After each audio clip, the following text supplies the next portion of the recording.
안녕하세요. 결혼한 지 올해로 23년 차인 50대 여성입니다.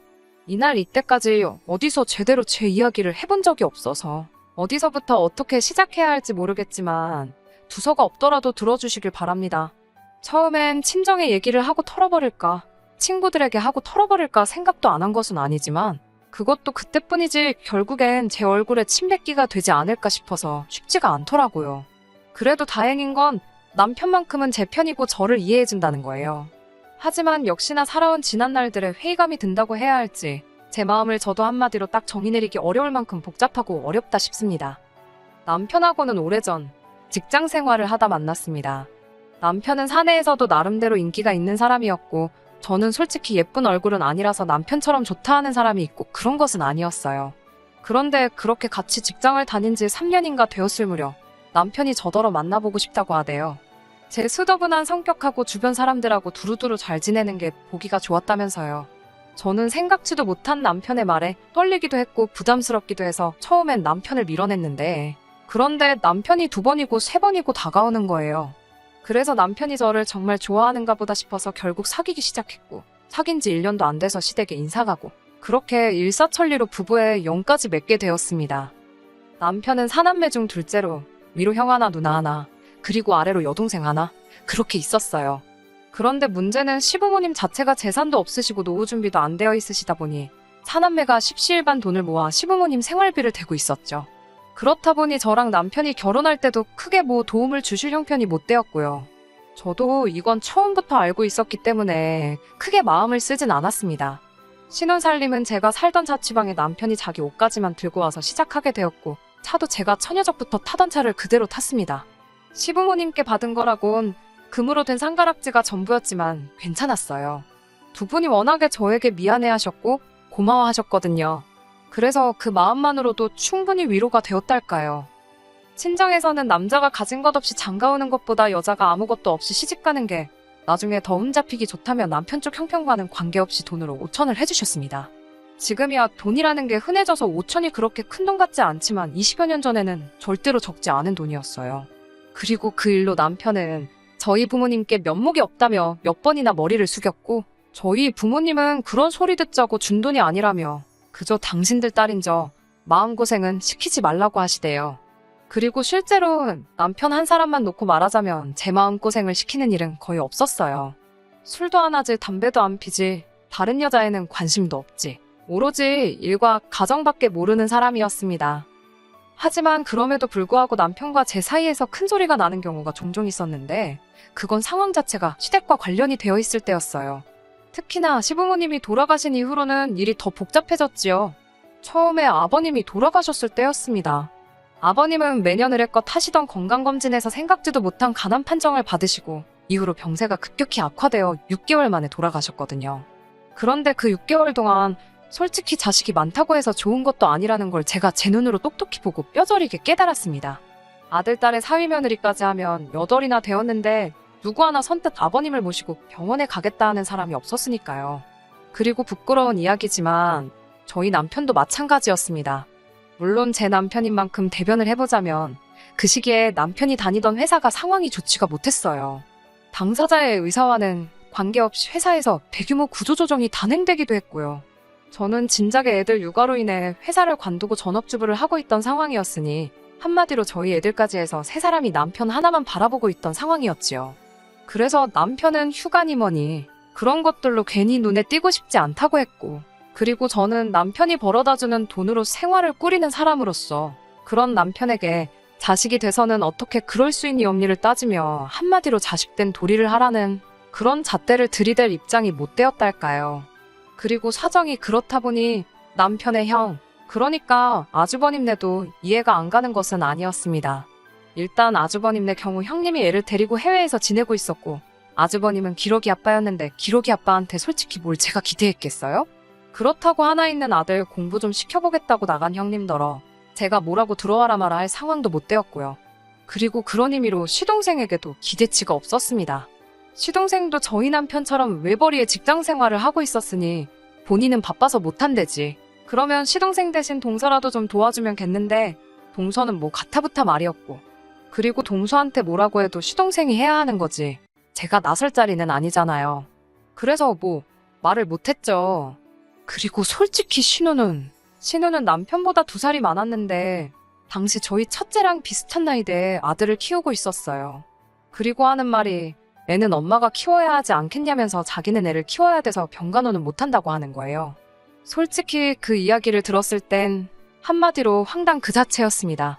제 손으로 자식 키우는 거야 당연한 거고 틀린 말은 아니었지만 아무리 그래도 그렇다고 부모를 나몰라라 하나 싶은 게 참으로 황당했달까요? 하지만 제가 신우랑 뭐 시시비비를 따질 것도 아니고 해서 그래. 그냥 내가 한다. 내가 하자. 그렇게 됐던 겁니다. 제가 유별나게 착해서도 아니고 희생정신이 강해서도 아니었네요. 말 그대로 아버님이 그래도 저를 애틋해 하셨고 저희 애들도 예뻐해 주셨고 그리고 그걸 떠나서라도 인간 대 인간으로 자식들이 나몰라라 하는 상황을 아시게 될까봐 그게 마음이 쓰였거든요. 그래서 그냥 제 스스로 후회 남지 않을 만큼만 하자는 생각으로 아버님을 챙겨드렸습니다. 하지만 제 정성이 부족했던 건지 결국 반년 만에 돌아가시대요. 그런데 아버님 돌아가신 이후에도 남편을 제외하고는 저한테 말이라도 고생했다 수고했다 하는 사람이 없었습니다. 그저 그 와중에 자기 앞으로 뭐 콩고물이라도 떨어질까 그 생각만 하는 눈치들이었어요. 뿐만 아니라 정작 어머님이 제사 이야기를 꺼내자 또 다시 약속이라도 한 듯이 조용해지는 걸 보고 있자니 정말 질리대요. 그래서 제가 하겠다 했습니다. 그거 뭐 매달 지내는 것도 아니고 1년에 몇 번이나 되나 싶어서 덕 쌓는다 생각하고 제가 하겠다 했어요. 다시 한번 말하지만 제가 유별나게 착해서도 아니고 저도 나름대로 바라는 게 있어서 한 거예요. 아버님이 어디선가 저희 가족을 지켜주시겠지 하는 뭐 그런 걸 바랬달까요. 그리고 그렇게 흐른 세월이 자그만치 10년이 훌쩍 넘었습니다. 그 긴 세월 동안 저희 가족뿐만 아니라 제 친정에도 그리고 시댁 식구들에게도 이런저런 크고 작은 일들이 있었죠. 그런데 이렇게 표현하자면 좀 그렇지만 친정은 나날이 사정이 나아진 반면 시댁은 그렇지가 못했어요. 일단 친정의 경우 친정어머니가 언젠가 재개발 승인만 나면 대박이 날 거라며 꼭 쥐고 계시던 아파트가 있었는데 그게 정말 재개발 승인이 나면서 순식간에 집값이 2배도 넘게 올랐거든요. 그리고 그런 과정에서 여윳돈이 생기신 친정어머니가 애들 대학학비에 보태라고 목돈을 저에게 쥐어주셨지요. 뿐만 아니라 저희를 데리고 유럽이며 어디며 해외여행도 가주셨네요. 솔직히 저희도 먹고 살기가 아주 빠듯한 것은 아니었지만 그렇다고 여유가 있는 편도 아니다 보니 남들 다 가는 해외여행도 2번인가 밖에 가본 적이 없었는데 친정어머니 덕에 애들도 세상 구경하고 저희 부부도 좋은 추억도 만들고 그리고 말씀하시길 친정부모님 2분 다 돌아가시면 이 재산은 다 제 것이지 않냐며 저더러 너무 아둥바둥 살지 말라고 하시는 거예요. 저 정말 맹세컨대 그 재산이 제 것이라 생각한 적 없습니다만 그래도 그 말씀이 힘이 되는 건 사실이었어요. 그런데 반면에 시댁은 아버님이 돌아가신 이후로 어쨌든 사남매의 사이가 그렇게 좋지는 않았던 게 사실이에요. 일단은 앞서 말씀드린 대로 재산 문제로 서로 할 말 못할 말이 오고 가버렸으니까요. 그러다 몇 년 후에는 어머님이 교통사고를 당하셨는데 그때도 누구 하나 나서는 사람이 없었습니다. 심지어 그때는 아버님 때와는 달리 손자 손녀들도 제법 어른 티를 내던 때였는데 말이죠. 그래서 결국 또 제가 하게 되었습니다.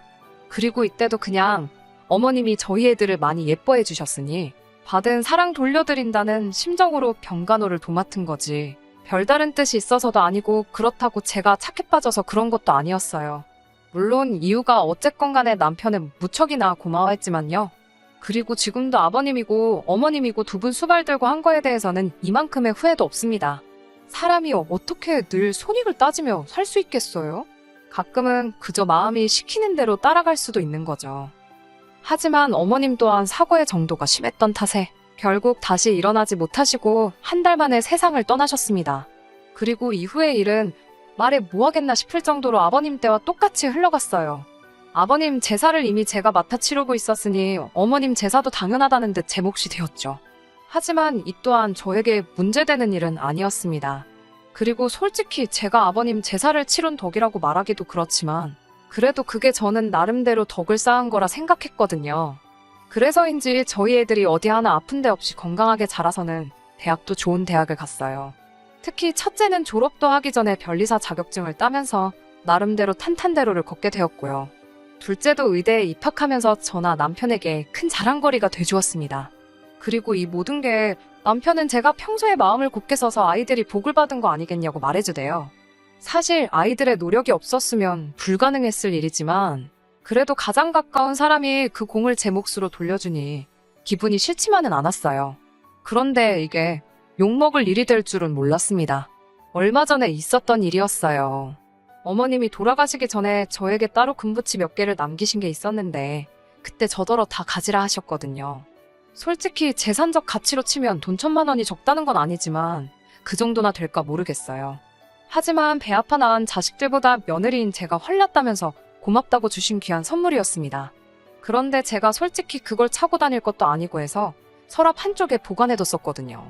그런데 엊그제 서랍 정리를 하다가 문득 그 상자가 눈에 띄어서 이런저런 생각을 하다 보니 마음이 영 편치가 않대요.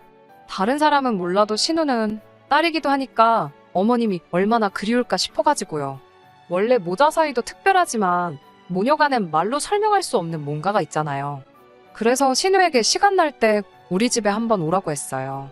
줄 게 있어서 그렇다고요.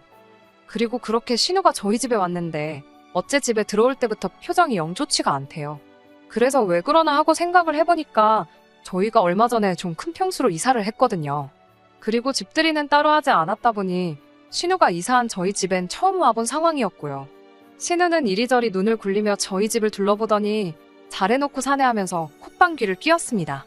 그리고 그런 신우의 반응을 보고 있으니 난감하기도 했고 민망하기도 했고 그래서 그냥 멋쩍은 듯 웃어 보였어요. 그리고 이윽고 남편과 저 그리고 신우네외가 자리에 둘러앉아 이런저런 이야기를 나누게 되었습니다. 저는 어머님이 남기신 것들에 대해서 언제쯤 얘기를 꺼내야 하나 싶어서 기회만 엿보고 있었고요. 혹시나 이상하게 오해를 하진 않을까 싶어서 말을 꺼내기가 조심스러웠으니까요. 그런데 그때 신우가 먼저 저한테 자기가 할 말이 있답니다. 그래서 해보라니까 자기 아들 소식은 들었냐는 거예요. 사실 시조카가 그래도 어떻게 고등학교까지는 마쳤다는 이야기를 들었습니다. 그런데 이후로 대학도 안 가고 그렇다고 자기가 뭘 배우려고 하는 그런 의지도 없고 그러다가 어디 술집에서 만난 여자를 임신을 시켰다는 이야기를 들었어요. 그런데 그 여자가 애 낳고 얼마 되지 않아 도망을 갔다나 바람이 났다나 원래는 애 낳고 좀 살다가 식을 올리네 어쩌네 했었는데 말이에요. 아무튼 그래서 결국 시조카가 애를 키우기로 했고 그래서 신우네 집에 들어가 산다는 이야기까진 어찌저찌 듣긴 했었죠.